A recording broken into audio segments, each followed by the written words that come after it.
Hey, friend. I was just thinking about it, and I was thinking, what is the future of guitar pedals? I make guitar pedals for a living. It's pretty good. Check out fuzzimp.com to learn more. This is a little more casual video. It is June 2025. I think tomorrow's the last day of June.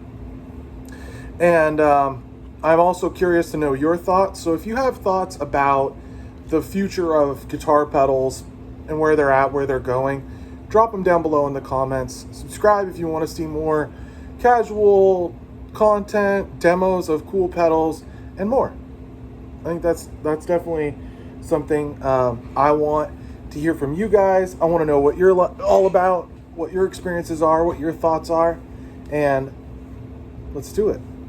So, like I said at the beginning, for those who don't know, in Justice, I make Fuzzimp pedals here in the garage. Let's pick you up and take a little spin. I know I always do the same static shots, so you can see this is where I spend the great majority of my work week, is here in this workbench area. And I got amps, I got tellies, I got all the things that it takes to make pedals. And I see a lot of debate, a lot of discussion online about guitar pedals. I try to watch as much pedal content as I can, whether it be demos, documentaries, being a part of forums when I can. The thing about a lot of that stuff is that it can be a little bit of a drag. Not all of it's super positive and encouraging. And I think that's part of what I want to talk about today. I'm trying to just get a little setup. Let's get a little setup today. There we go. So thank you for coming by. I was thinking today, I was like, what is the future of guitar pedals, both as an industry and what will the products themselves look like? Because the thing about guitar that a lot of people may or may not realize is that it's actually really traditional, right?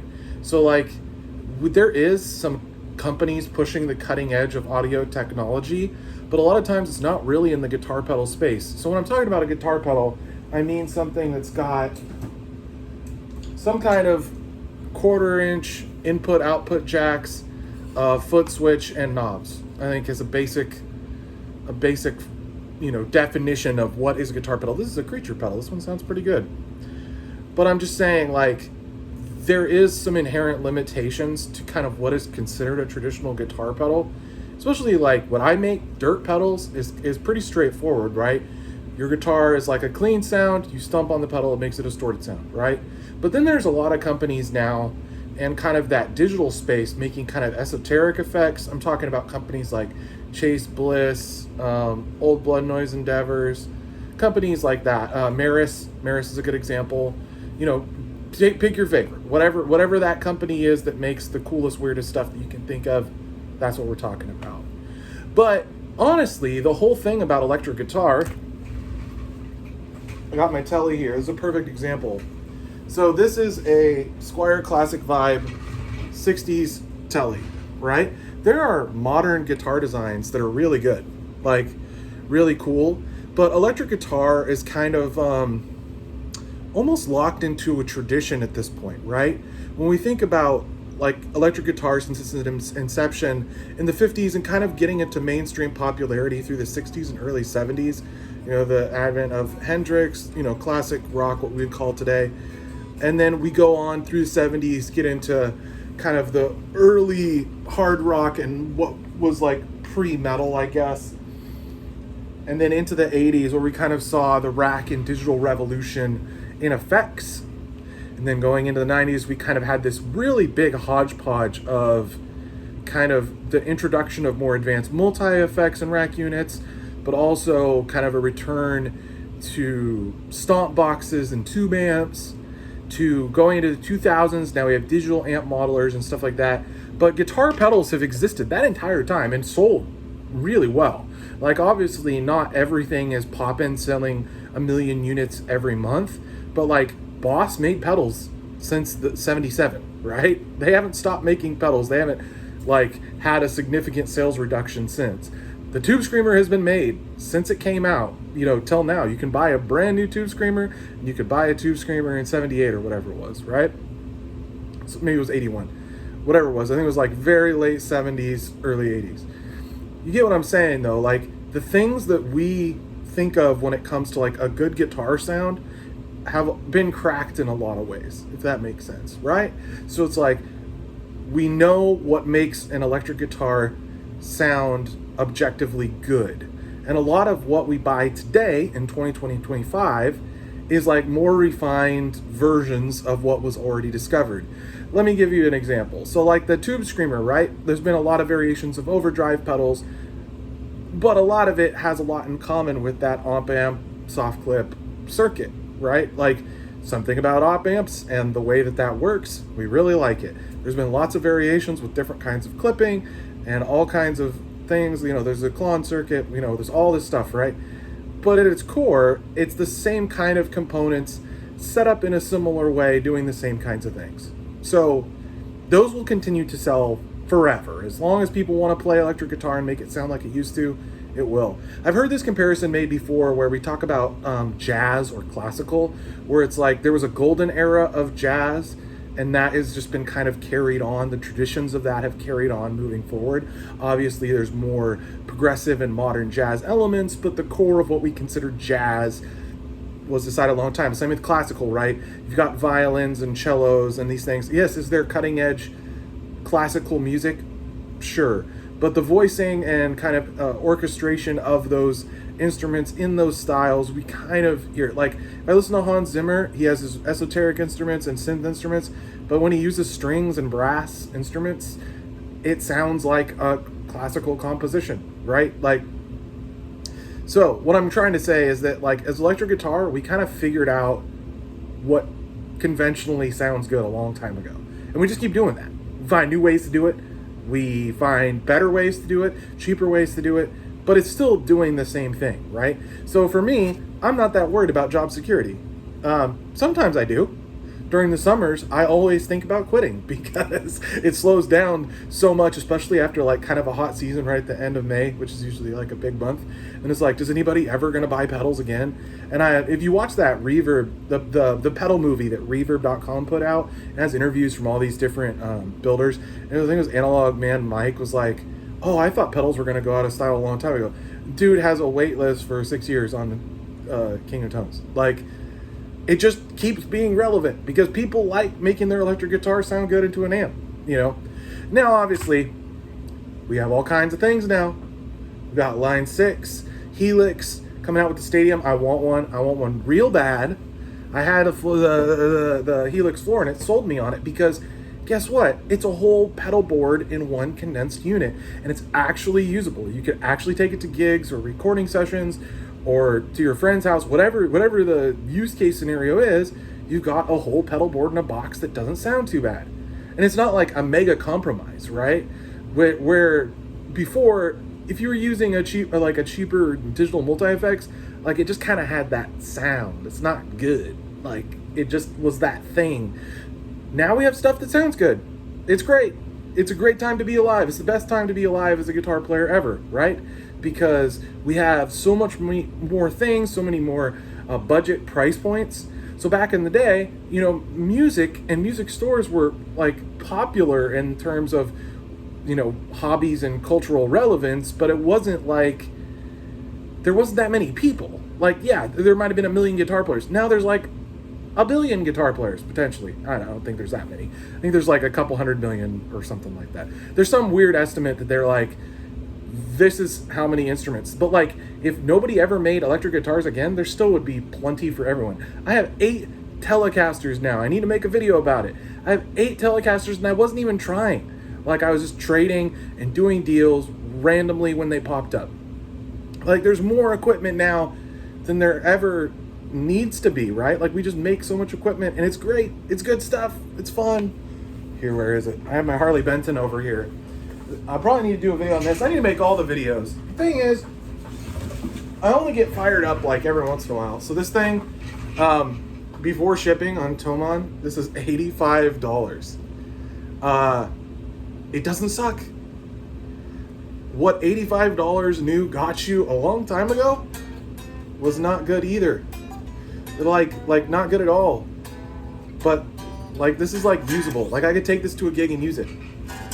and it would sound good. Like, most of the audience would have expected I paid question mark amount of money. It doesn't really matter. But what I'm getting at with the future of guitar pedals is it's going to be more of the same. It's going to be more of the same because we know what sounds good. And that's fine. You don't have to reinvent the wheel. Cars have looked more or less the same for a while now. It's phones. You look at a 2012 iPhone versus an iPhone today, kind of the same. Kind of the same. Yeah, it takes better pictures now. Yeah, we get more gain. We get, you like, draw whatever comparisons you want. But I think there's this idea, and I think maybe it's perpetuated, and I'm guilty of this. I'm not throwing the stones. It's not just me being a weirdo saying, oh, all these people out there, all these YouTubers, all these people, they're just so negative. They're cashing in on the negativity on the videos. I did it. I do it. Because guess what? The right clickbait and the right topic, and then approaching it with some nuance after the fact, it's what the people want. It's what the people have always wanted. And that's okay. But what I'm saying is, like, there's like the death of guitar, YouTube, the death of guitar, blah.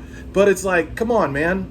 Like, people have been saying that since the 60s. Like, oh, this guitar, this rock and roll thing, it's going out of style. And just like, there's this meme I made and posted on Threads a little while ago. It was like, in the 60s, or whatever it was, in the 80s, they were like, nobody's going to need guitar pedals anymore, we have rack units. And then in the 90s, nobody's going to need guitar pedals anymore, we have Digitech multi-effects. In the 2000s, it was the Line 6. And then in the 2010s, it was the whatever, the Axe effects. And then now it's the Quad Cortex, or what, We keep playing the same game and playing the same moves and expecting a different result. And it doesn't work like that. It's fine. Like, it's good. The stuff is good. But I don't know. I think it's always just been a tendency in everyone to always want the new and different. But it's like, it's not that much more new and different. It's still the same thing. Like, you're still taking an electric guitar and you're putting it into playing it through a box and playing it through speakers until it sounds good. And that'll keep going for a long time. Now, for me, what I do, making dirt pedals, I love it. You love to see it. It's a career. It's a life. It's afforded me a lot of vape and DoorDash. I can tell you that. I want to keep evolving. I don't want to make things that people get bored with. But it's hard because I look at everything that's out there on the market, right? All the stuff my friends are doing, all the stuff my competitors that aren't really on friend terms, I look at what they all do or try to. I've scrolled through Instagram. I'm on the Facebook. I'm on the Google. I'm on the Sweetwater, right? Like, I'm looking at what people are doing. And I'll read a little deeper sometimes. And sometimes there's people that come up with crazy stuff. But guess what?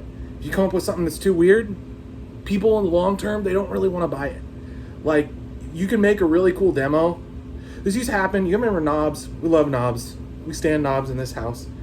But it was like the Rainbow Machine or the Data Corruptor or these cool, like, Earthquaker or a bunch of other, every knobs demo, right? There was this whole trend where it was like these amazing demos showcase these really cool, quirky blooper demos. And then the people would get them and they're like, yeah, I'm going to sell this on Reverb. This was not it, bud. And that was like a whole thing. And we just did that. And we keep doing it. We keep doing it with whoever. Replace your demo artist and your company and your thing. And it's like, it's okay. That's okay to do that. And that's just going to keep happening. But in terms of me and what I want to do, I just want to provide what's good. Now, I think there is going to be a thing where the digital modeling is going to get so good, and it's already really close. Like, when I played that Helix floor and heard the pedal models through a tube amp, I was like, this is so close. We're like 1 or 2 generations away from where most people would actually benefit. Like, they would get better sounds using this than running a traditional pedal board, provided you didn't have boutique power, boutique cables, a high-end board, really well laid out and designed. Like, for a lot of players, this is probably going to sound and work better than what they could cobble together themselves for the same amount of money, right? Like, $2,000 of high-end pedals doesn't get you that much more sound and capability than a multi-effects unit. It just is what it is. And you can use both. You can use cool fuzzes, you can use cool drive pedals, you can use the digital, you can use the this and the that, and it's okay. But basically, in this little rant ramble, all I'm trying to say is the industry will keep evolving, meaning there'll be these like micro iterations. It's like computers, right? Like processors are getting so fast and graphics cards are getting so nuts, but like our needs haven't changed that much. The same computer I built in 2015 or so is like more than capable of running all the games that I want to run. Like, but there's been like 8 generations of CPUs and graphics cards. I don't need that. I'm glad it exists. I'm glad that somebody's using it. I'm glad that the tech isn't dead. But like, I don't know. I don't need it. So anyway, I think it's fun. I think it's cool to not take it so seriously and to just point out the kind of silliness and hypocrisy of the gear industry as it is, not in a negative way or anything like that, but just to recognize, like, we've seen this before. We know that this thing, like, this is a thing. And it's important not to let yourself get sucked into too much negativity online. I know it really affects my mental health. Like, I get 13 hours of screen time a week, according to my phone. Like, it's always there. I'm awake and I'm like, duh. But it's like, you know, you gotta set boundaries.